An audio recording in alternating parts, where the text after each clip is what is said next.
Hello, aujourd'hui c'est lundi et j'espère que le week-end a été super et tout et tout.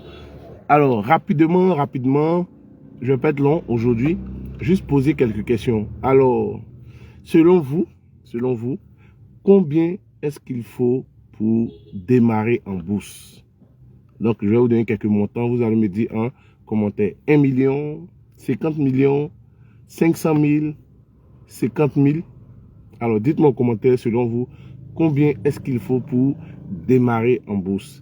Alors, juste rappeler aussi que le 6 décembre, nous serons au plateau, dans la salle RC14, pour apprendre à investir et surtout à gagner de l'argent. Parce que c'est ça, apprendre à investir à la bourse, bien sûr, et deuxièmement, à gagner de l'argent. Parce qu'on peut investir pour perdre une partie de son capital ou son capital. Pourquoi? Parce que en bourse, il y a des risques. Et donc, quand vous venez à la formation, on vous explique ici, là, il n'y a quasiment pas de risques.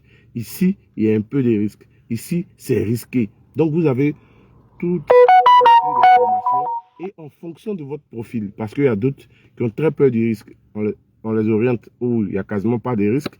Il y a d'autres qui ont un peu peur, ils sont plus ou moins équilibrés. Un peu de risques et puis pas de risques. Et enfin, ceux qui foncent, les fonceurs qui aiment le risque, qui aiment l'adrénaline, eux, on les oriente où il y a assez de risques. Et bien entendu, où il y a assez de risques, il y a bien entendu assez de gains. Alors donc, c'est pour ça. Parce que quand vous n'avez pas les informations, vous faites des erreurs par ignorance. L'auteur biblique même le dit, mon peuple périt faute de connaissance. Et ça, c'est vrai dans tous les domaines. N'avancez pas avec l'ignorance parce que c'est cette ignorance qui va vous faire perdre de l'argent et vous allez dire que c'est la bourse. Vous comprenez?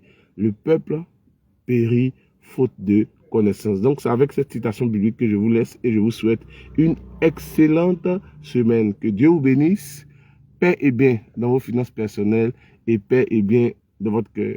À demain.